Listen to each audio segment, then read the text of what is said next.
Olá, que bom ter essa companhia para mais uma exploração aqui com a gente. Olá, sempre um prazer. Hoje a gente vai se debruçar numa questão que, olha, é fundamental e às vezes dá até uma vertigem, né? Como é que a gente sabe o que a gente diz que sabe? Hum, Os materiais que a gente analisou para hoje trazem uma imagem bem interessante para começar. Um paradoxo de viagem no tempo, já ouviu falar? sim, aquela ideia da máquina do tempo. Essa mesma.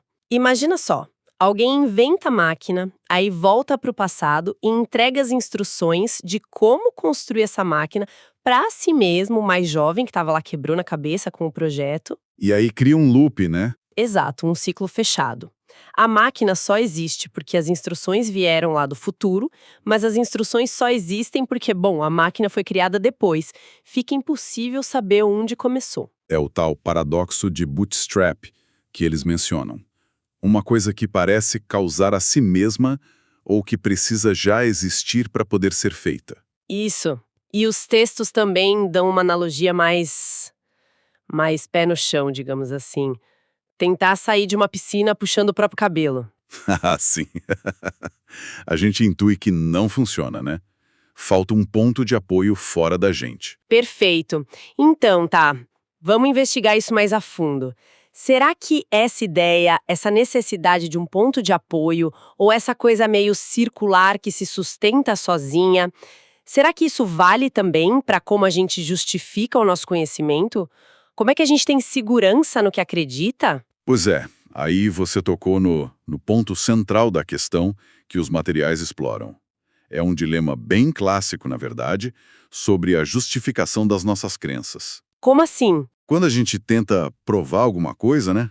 Tentar fundamentar algo que a gente acredita, a gente sempre acaba usando outras ideias, outras crenças que a gente já aceita como válidas. Ah, claro. A gente usa um conhecimento que já tem para validar um novo. Parece lógico, né? À primeira vista parece. Só que aí vem a pergunta chata, sabe? Que os textos levantam. E essas ideias anteriores que a gente usou como base, como é que elas são justificadas? E as justificativas dessas justificativas, entende? A gente entra numa cadeia que, segundo um argumento filosófico bem antigo, que as fontes chamam de trilema de Agripa ou trilema de Munchausen, essa cadeia só deixa três caminhos, três saídas possíveis. E imagino que nenhuma delas seja perfeita. Exatamente. Todas elas parecem ter problemas bem sérios. É um trilema. Um trilema. Três opções complicadas. E qual o nosso objetivo aqui hoje, então, nessa análise? Olha, nossa missão aqui é justamente desvendar essas três opções, ver como elas são apresentadas e discutidas nos textos, sabe? Entender as dificuldades de cada uma e o que isso talvez diga pra gente sobre a natureza e, quem sabe, os limites da nossa capacidade de conhecer as coisas com certeza absoluta. Combinado. Então, vamos lá. Primeira ponta desse trilema. Qual seria? A primeira é a circularidade. Circularidade. Os exemplos mais simples nos textos são até engraçados, né? Tipo, dizer que fadas existem porque são reais e são reais porque existem. Assim, esse tipo de coisa não prova nada, né? Só repete a afirmação de outra forma. É a forma mais crua do raciocínio circular. Claramente não justifica nada de verdade. Mas tem algo mais sofisticado aí. Tem. Os materiais indicam que existe uma visão filosófica mais elaborada que, de certa forma, abraça a circularidade. É o chamado coerentismo. Coerentismo. Como é que funciona isso? Não cai no mesmo problema do sim porque sim? A ideia do coerentismo é um pouco diferente. Ele diz que nossas crenças não dependem de uma única base, sabe? Tipo uma rocha firme lá embaixo. Em vez disso, elas formariam uma rede complexa, uma teia. Uma teia. Como assim? Imagina uma teia onde cada fio, cada crença, apoia e é apoiada por várias outras. A justificação não viria de um ponto fundamental, mas da coerência interna dessa rede toda. Uma crença é justificada se ela se encaixa bem, harmonicamente, com todo o resto do nosso sistema de crenças. Interessante essa imagem da teia. Mas peraí, os materiais não levantam justamente a crítica de que, mesmo sendo uma rede e não um círculo pequeno, a justificação ainda fica presa dentro do sistema? Exato. Quer dizer, essa T inteira foi internamente coerente, mas, sei lá, estiver totalmente deslocada da realidade. O coerentismo parece ter dificuldade com isso, né? Lembra um pouco o paradoxo da máquina do tempo, lá do início. Algo que se sustenta por si só. Precisamente. Essa é uma das principais críticas que apontam. Embora a circularidade não seja tão óbvia como no exemplo das fadas, a justificação final ainda depende do próprio sistema que você está tentando justificar. Para muitos críticos, isso ainda é um problema se a gente busca uma conexão sólida com uma verdade fora desse sistema. Entendi. Faz sentido a crítica. Bom, se a circularidade, mesmo essa mais sofisticada, não resolve tudo, qual a segunda opção do trilema? A segunda opção é a regressão ao infinito. Regressão ao infinito. O que isso quer dizer? A lógica é a seguinte: se toda crença precisa de uma justificação, e essa justificação é ela mesma uma outra crença que também precisa ser justificada. Ah, entendi. Uma coisa leva a outra. Exato. A gente acaba numa cadeia de justificativas que simplesmente não termina nunca. Eu acredito em A por causa de B. Justifico B com C. Justifico C com D e assim por diante sem parar. Infinitamente. Nossa. Uma corrente sem fim de porquês. Mas isso não deixa a gente sem um chão firme? Parece que nunca chegamos numa resposta final, numa base? E esse é o ponto principal. Uma regressão infinita, por definição, nunca alcança uma base. Nunca chega numa primeira justificativa que não precise de outra antes dela. Os textos até usam uma analogia interessante, a de um fractal. Um fractal? Sim. Por mais que você dê zoom na imagem, a complexidade se repete, continua. Não tem um ponto final. Cada elo da corrente do conhecimento se apoiaria no anterior, mas essa corrente iria infinitamente para trás. É como tentar achar o começo de um círculo, né? Não tem. Boa comparação. E o curioso é que os materiais mencionam que existe uma corrente filosófica, o infinitismo, que de fato aceita essa regressão infinita. Eles acham que isso pode ser uma forma viável de justificar as coisas. Sério? Mas como? Não fica faltando a base? Para os infinitistas, isso não seria um problema tão grande desde que duas condições sejam cumpridas. Primeiro, sempre tem que ter uma justificação anterior disponível. Se alguém pedir, a cadeia nunca pode quebrar por falta de um elo, entende? Uhum. E segundo, tem que existir uma certa ordem, uma estrutura nessa cadeia. As justificativas mais básicas ou gerais viriam antes das mais específicas, mesmo que a série toda não tenha um começo absoluto. Ainda assim, a ideia de não ter um ponto de partida seguro, uma certeza inicial, parece desconfortável, né? O que nos leva, imagino eu, para a terceira e última opção do trilema? Correto. A terceira via é o dogmatismo. Dogmatismo. Isso soa como aceitar algo sem questionar. Essencialmente é isso. Consiste em parar a cadeia de justificativas em algum ponto, de forma arbitrária, digamos. A gente decide aceitar uma ou mais crenças como verdadeiras por si mesmas, sem precisar de mais prova, justamente para escapar da circularidade ou da regressão infinita. Seria tipo dizer, acredito nisso e pronto. Parar de perguntar por quê. De certa forma, sim. É aceitar certos pontos de partida como autoevidentes ou como axiomas. Existe uma abordagem filosófica mais estruturada que tem a ver com isso, também citada nas fontes: o fundacionalismo. Fundacionalismo. Diferente de dogmatismo? É relacionado, mas o fundacionalismo não só aceita pontos de partida, ele busca ativamente identificar quais seriam essas crenças realmente fundacionais, sabe? As básicas, as seguras, sobre as quais todo o resto do nosso conhecimento poderia ser construído de forma sólida, como um prédio com bons alicerces. Aí entra o exemplo clássico que os textos trazem, né? O penso logo existo, do Descartes. Ele estava tentando achar justamente essa certeza que não desse para duvidar, para ser o alicerce de tudo. Exatamente. A ideia do Descartes era essa: encontrar algo que resistisse a qualquer dúvida. E a própria consciência de que ele estava duvidando pareceu para ele essa rocha firme. O problema é que mesmo o fundacionalismo, com toda essa busca rigorosa, enfrenta críticas. E os materiais analisados apontam isso. Que tipo de críticas? Achar um fundamento seguro não parece a solução mais razoável para o trilema? A dificuldade, segundo os textos, está em definir o quão básica uma crença precisa ser para realmente não depender de nenhuma outra. Usa um exemplo simples. Pega algo que parece super óbvio, tipo 1 mais 1 igual a 2. Certo. Mesmo isso já pressupõe que a gente entende o conceito de 1, de 2, o que é somar, o que significa igual, até a linguagem que a gente usa para dizer isso. Parece que mesmo as candidatas mais fortes a crenças básicas já carregam uma bagagem de conceitos que, se a gente forçar, também poderiam pedir justificação. Entendi. Caramba! Até o que parece óbvio depende de coisas que a gente entendeu antes. A cadeia de porquês meio que volta a assombrar, né? É o que parece. E é por isso que esse trilema de Munchausen continua sendo um desafio tão forte na filosofia do conhecimento. Ele sugere que talvez não exista uma forma perfeita, sabe, logicamente impecável, completa, aceita por todo mundo, de garantir a verdade absoluta do que a gente acredita. Se a gente olha para o quadro geral, a gente percebe como é difícil estabelecer certezas definitivas sobre o mundo. Uau! Circularidade, regressão infinita, dogmatismo. Parece mesmo um labirinto complicado para justificar o que a gente sabe. Mas os materiais devem apontar alguma luz, não? Alguma resposta, alguma alternativa para esse trilema? Sim, sim, existem algumas linhas de resposta. Uma delas, que eu acho bem interessante, é questionar o próprio trilema.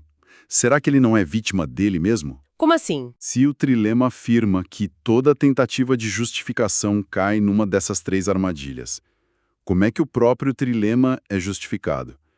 Se a justificação dele for circular ou regressiva ou dogmática, ele meio que perde a força universal, entende? Ah, um paradoxo que se morde. Fascinante isso.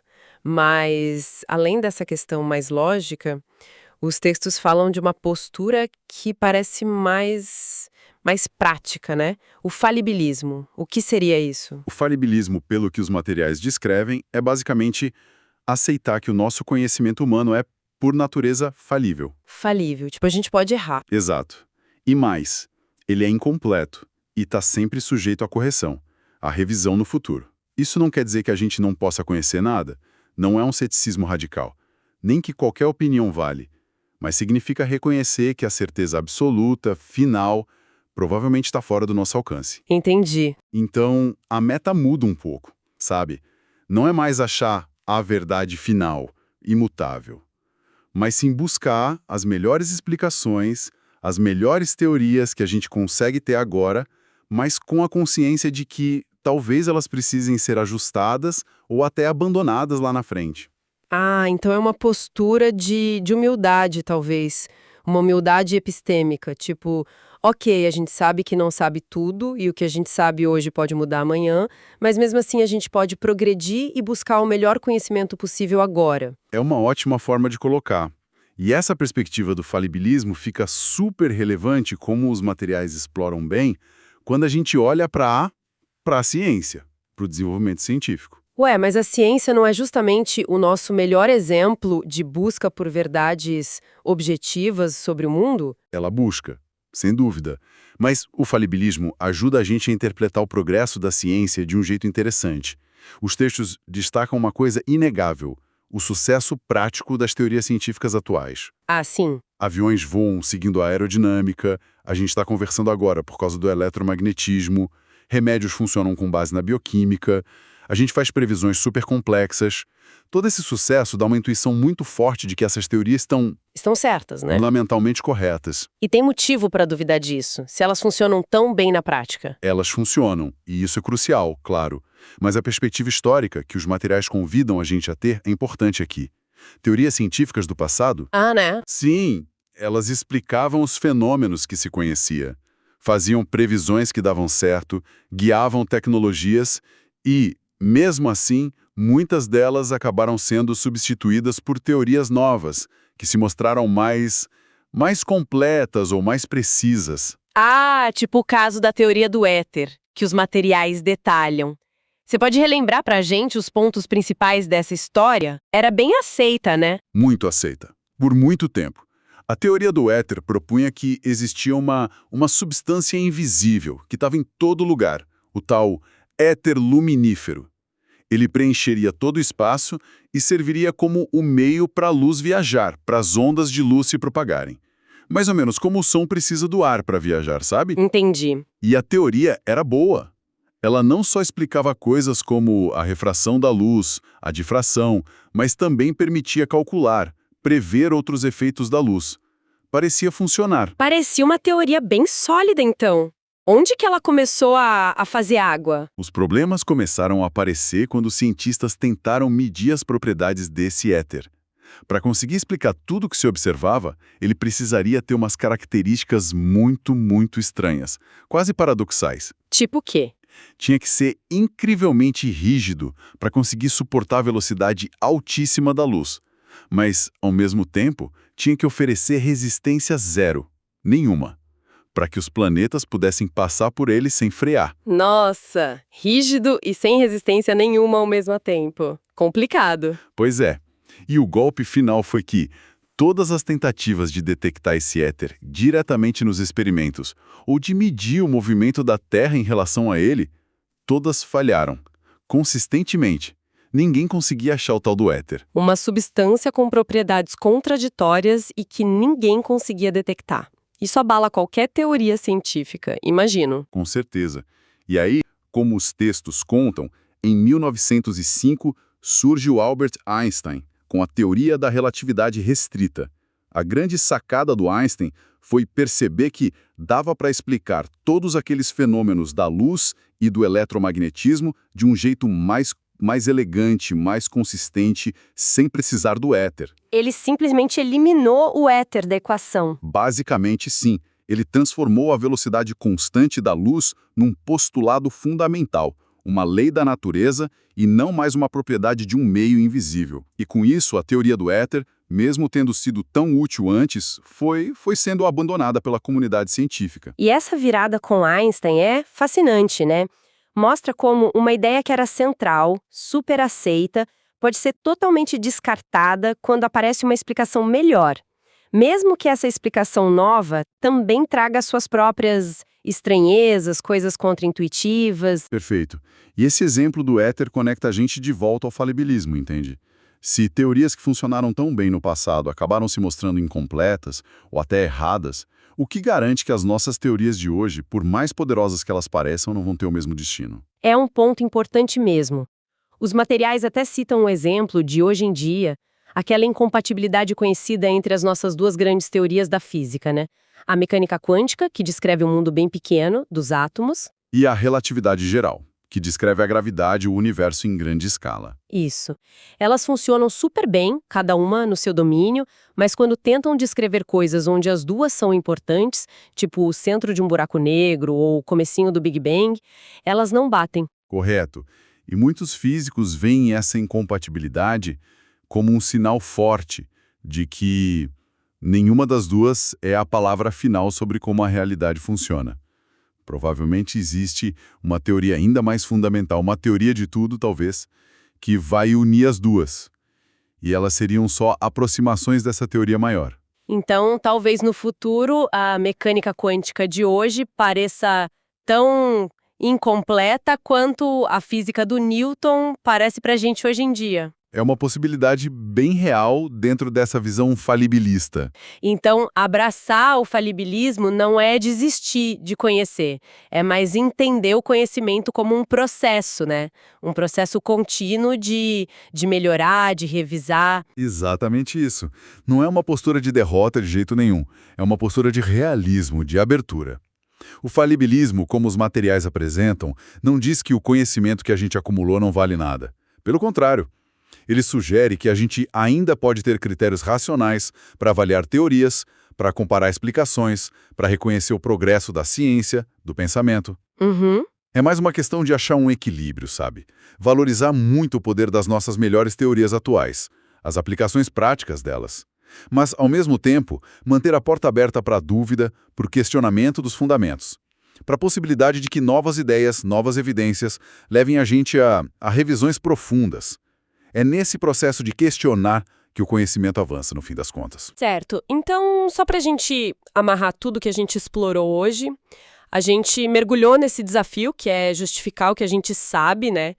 E demos de cara com o trilema de Munchausen. Ou a gente cai na armadilha da circularidade, Ou na regressão infinita de porquês. ou precisa aceitar algo como dogma, sem uma prova final. Exato.